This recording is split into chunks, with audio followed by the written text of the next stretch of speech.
Welcome back to our channel. We are the Montana Family Homestead. Today, I am canning maple syrup. Just a few weeks ago, we received a treasure trove of pure organic maple syrup from some friends who live out east. Today, I'm going to transform this liquid gold into a shelf-stable delight. Good morning. Today I am going to be canning maple syrup. A little while ago we were able to get about 9 gallons of organic maple syrup from some friends who live out east, and they brought it out here for us, and we got it for a good price. So what I want to do is I want to preserve it. Maple syrup is, it is sweet. It is not like honey. Honey is high in sugar and has very low water content. Maple syrup is shelf stable for quite a while, but not as long as honey. So what I want to do is I want to get this canned, and I don't water bath it and I don't put it in a pressure canner. What I do is I heat it up. This is like a suction that you can put on your jars, and I've watched some people online use a brake bleeder pump. This is what this is, a handheld brake bleeder pump. And they just seal the maple syrup in jars with this and call it good. And I'm afraid if I just use a vacuum seal, I'm afraid it's not going to stay sealed long enough. And I want it to be sealed at least for over a year. So what I'm doing right now is I want to sterilize it, or I want to heat it up to at least close to 200 degrees. And that should kill all the bacteria. I want to put it in jars, and then I think it would seal if I would just twist the rings and lids on. But just to be safe, I think I will use this vacuum sealer for the jars and seal it that way as well. First thing I'm doing, I have my stock pot right here. I got my jars in the dishwasher.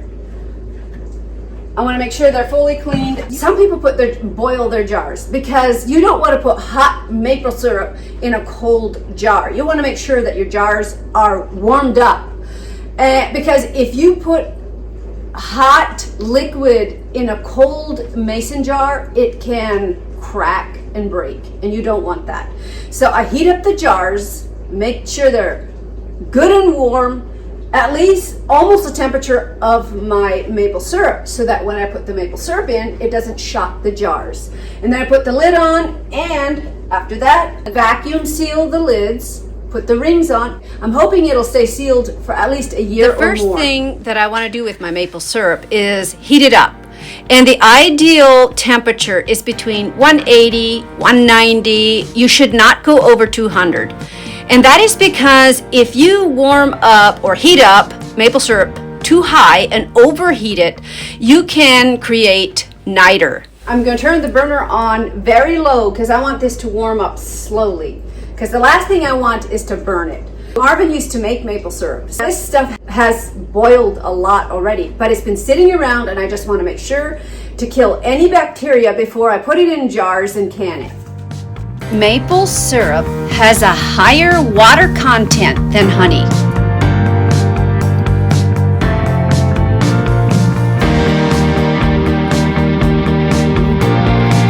I carefully pour the hot syrup into the jars while it's still steaming. This heat is key. It helps the lids to seal tightly. By vacuum sealing too, we're setting ourselves up for success. These jars should be shelf stable for over a year. Well, good evening, guys. It's getting later. Right now, I'm just canning the last bit of it. Here's the last bit of the maple syrup.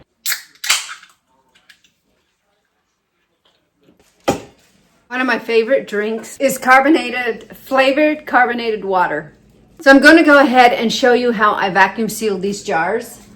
This one here, and I've gone through and wiped them down already. I make absolutely sure that the rings or the tops of the jars are very clean, not sticky in any way. Here are my lids. I warmed them up as well. Put this on top. Then I just go like this. If you can see, this is the vacuum sealer. I just pop this on top. Then I take my brake pump and I just pump it until 10 to 15 pounds, or until it's hard to pump.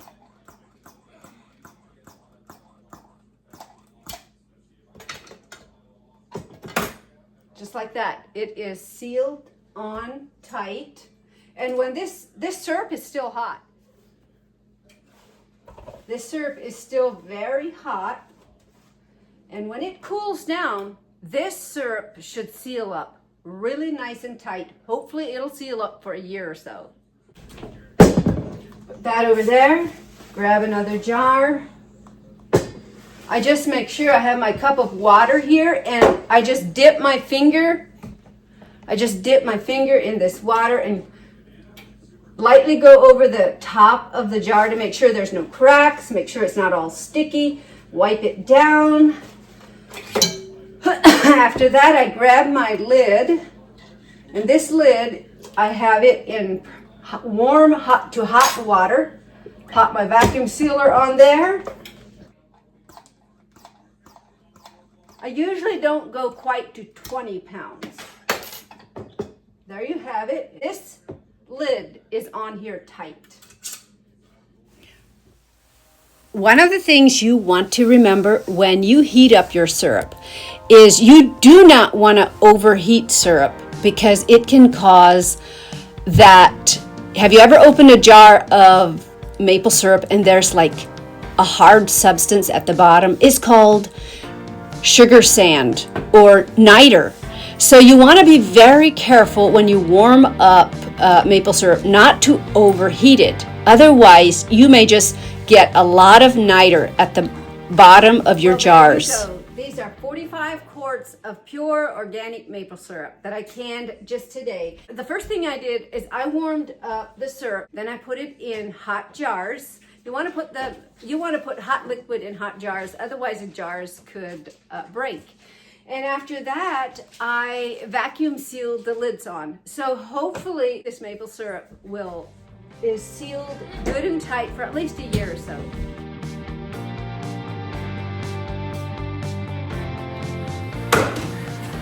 Welcome everyone, thank you for joining us. Today, I'm going to be building kind of like a locker. We call them cubbies that go into the remodeling end of our schoolhouse.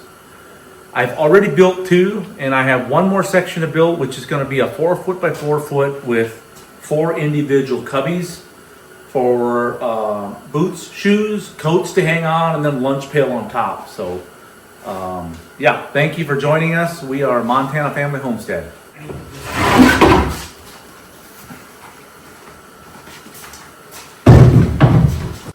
Mary and I both grew up Amish, went to one-room schoolhouses, and that's what we have here. We just this past summer we added on to our schoolhouse, so it's quite a bit bigger to better accommodate, for more pupils, whatever.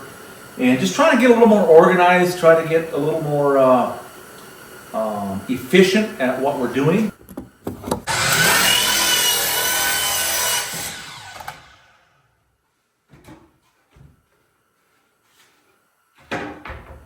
And these are going to be sanded down, they're not going to be stained and varnished, they're going to be painted. So they don't have to be like super fine cabinet quality. They're just for the entrance, and they're going to be painted green of all colors.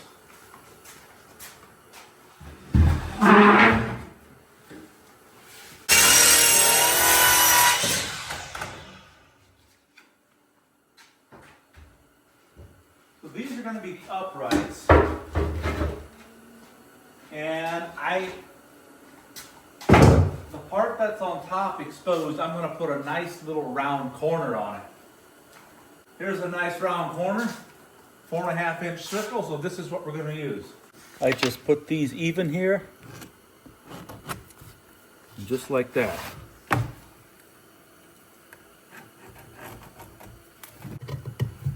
These I'll cut out with a jigsaw. My bandsaw having a hard time finding blades, and there's something that broke on it, so I don't really have a bandsaw that's in decent working condition. But I have a jigsaw that works very well. What a blessing to have enough tools that you gotta sort through them.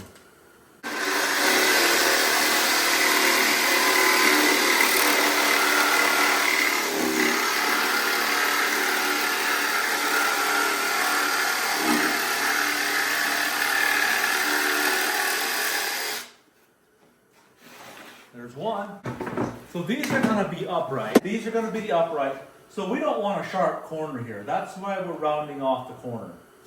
This is going to be the top.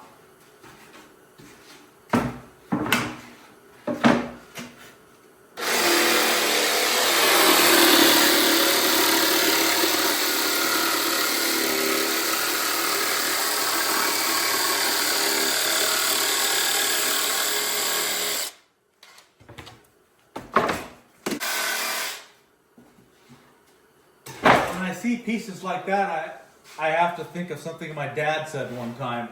There was 5 of us boys, and he said he can usually tell if I've been out in the shop because there's all kinds of these little corners that were laying around and stuff that was cut out. Gotta have big, strong hands. These are usually made for 2 hands, but if you have the practice I have, you can do it this way.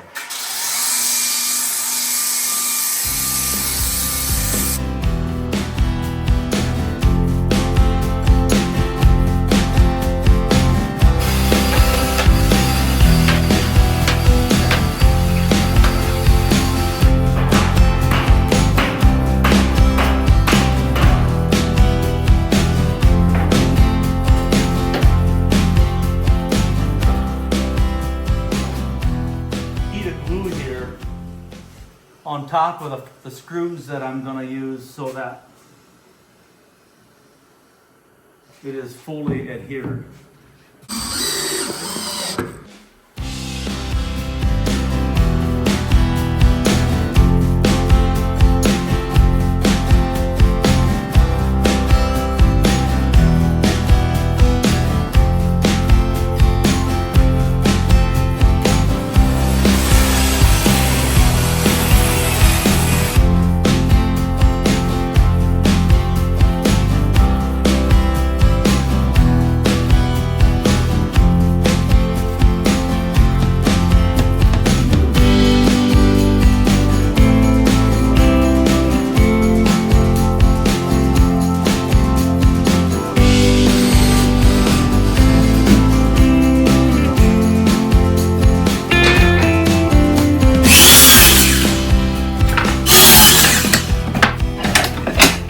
Now I'm making boards that are going to hold the weight for the shelf that is going to be on the top part of these cubbies.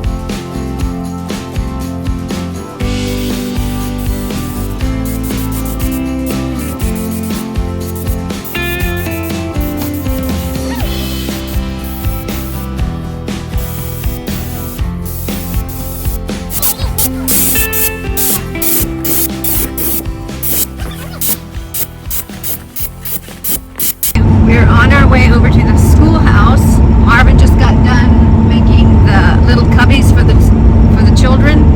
We want to mount that up on the wall.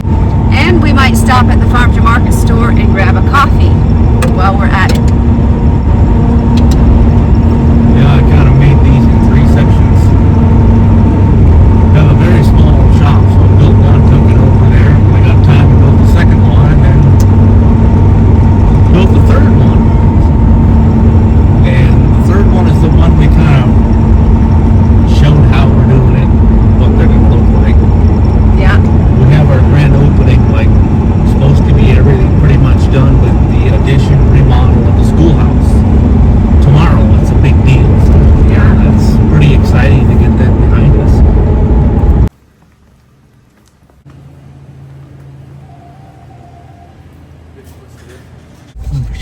We just got our coffee. Marvin got a drip, but I decided to go for a latte. Sugar-free, raspberry. I'll trade. Now Marvin wants to trade with me because he just got a simple drip coffee, and I got the latte. It's delicious. It's really good. Not dry. Right there is not dry. I was wondering if there's going to be issues because the concrete is so cold. So those are the cubbies that Marvin made, and someone painted the floor, and it's not dry. So I don't know if we can install. I think they painted it yesterday, but the concrete is so cold. They need to get a fan in here to move some air. So these are the cubbies that Marvin made and installed. Here's some more. And on this wall, we still have some to install, but Don't step down. You step on the wood, but don't step on the concrete. we may not be able to install them. We came over here to install them, but we may not be able to. And the floor is still wet. I guess I'm just going to unload it. I'll have to come back tomorrow morning. We need to go over and see if we can find a fan in the church house. Because that's not going to dry hardly without air movement.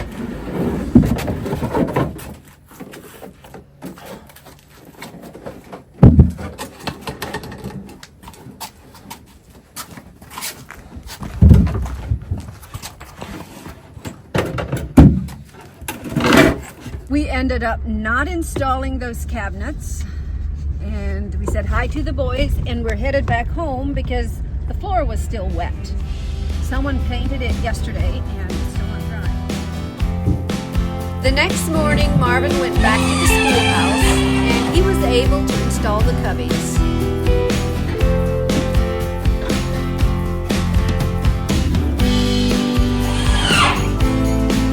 Well, this is the end of this video.